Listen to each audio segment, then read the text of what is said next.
From the WJLA Broadcast Center in Arlington, Virginia, I'm Leon Harris. Hello and welcome, everyone. Now, after years of accommodating the administration on key points in its Iraq policy, Republican Senator John Warner shaking things up this week. After a trip to Iraq, Warner sent a shot over the bow of both the White House and the Iraqi parliament by suggesting that U.S. troops should start coming home by Christmas. Joining us today with their insights on that particular statement is Brian Katulis from the Center for American Progress, and also with us, Fred Kagan from the American Enterprise Institute. Good to have both of you back with us. What about these words of John Warner? I know, Fred, you have been a strong supporter of the surge policy up to this point. John Warner seems to be about ready to jump off that bandwagon. What impact are his words going to have on the White House? I think not very much. John Warner's already jumped off that bandwagon. Before he went over, he'd made it clear what his position was on this. He hasn't bought into it. Apparently, he hasn't changed his mind very much. But he hadn't said anything about bringing troops home up until now. That's fine. He made it clear that he wants something symbolic, maybe 5,000, maybe something.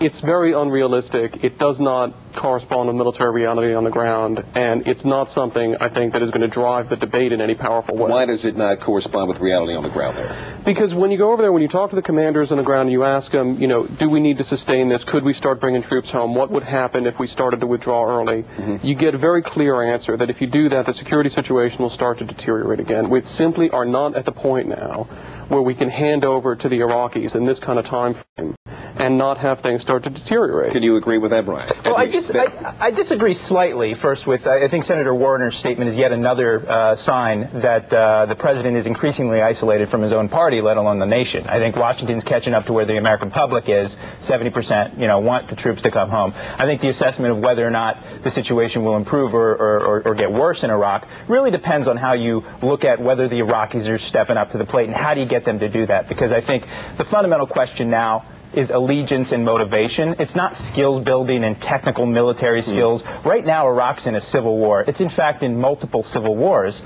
And I don't think these military tactics that the armchair generals and the academics offer up fundamentally address the core issue, that Iraqis are in a vicious struggle for power. Well, one of the main core issues that has been coming back up this week has been Nouri al-Maliki, the prime minister there, and whether or not he is actually up to the task. The U.S. intelligence community does not seem to think so, Fred. Is it simple enough to blame everything right now on Maliki? No, it isn't, and furthermore, it's not clear to me that the U.S. intelligence community actually thinks that. If you actually read the National Intelligence Estimate, it doesn't say that it thinks that Maliki isn't up to that. That was something that was inserted by, I think it was the New York Times or the Washington Post as a conclusion that they claimed was implicit in the report, but I didn't actually see that. Mm-hmm. The situation is much more complicated than that. But I'd like to go back, speaking as an armchair general, and it's really amusing to me, Brian, that you only get called an armchair general when you actually advocate doing anything. People who advocate pulling out and losing a war somehow aren't armchair generals. But speaking as an armchair general, I find it a little bit offensive, this discussion that we need to get the Iraqis to step up to the plate when you're talking about security. Mm-hmm. There are tens of thousands of Iraqi soldiers and police out there fighting and dying every day. They lose 3 to 4 soldiers for every soldier that we lose in this fight, both against al-Qaeda and against Shia militias. They are out there fighting. They're putting their lives on the line. They're doing that every day. And right now, American troops are putting their lives on the line while the Iraqis are going on vacation. That is one of the problems that has been such the Iraqi parliament, some of the Iraqi parliament's on vacation. Nevertheless, there have been efforts underway to form new political coalitions. We need to see how that plays out. The Iraqi army is not on vacation. Well, I want to get back to Maliki because he said something this week where he's quoted saying something this week that I found awfully interesting. Brian, he says something to the effect of, I'll find friends elsewhere if the U.S. won't stand behind me. Well, what does that mean? He's implying he's going to go to Iran or Syria, and this goes to the strategic confusion that exists at the heart of the president's strategy, this surge strategy. On the one hand, we're over there, we're trying to help an Iraqi government that is closely aligned with Iran, and on the other hand, we're trying to contain Iran, which is our biggest adversary in the Middle East, and many of the forces that we're working with, some of the Sunni irregulars and other forces like this, don't like Israel, they don't like Jordan, and at the end of the day, they don't like the U.S.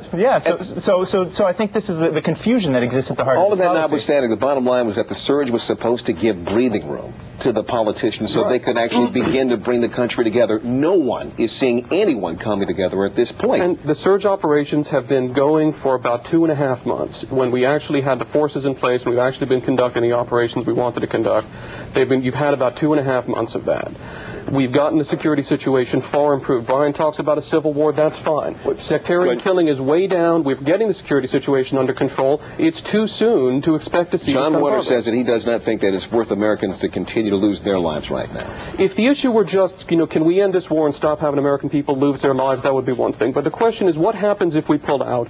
What happens if the situation then collapses and we have to go in? That's what Warner's not answering. All right, well, if I could add, though. Real quickly. Okay, really quickly. Sectarian killing is not down. If you look at the NIE, they say that the places where Baghdad has become stabilized, it's because of sectarian cleansing. And Baghdad used to be a 65% Sunni majority city. Now it's 75%. And we're standing there and we're watching this happen while the militias are right underneath our nose, infiltrated in the very security force that we're supporting. And this raises big questions about what the heck we're doing over there. Well, then we're going to try to get to a couple more of those questions. We got to move on right now and take a break. Don't go away, folks. Coming up next, we'll continue to talk about Iraq's rather uncertain and precarious future right now. Plus,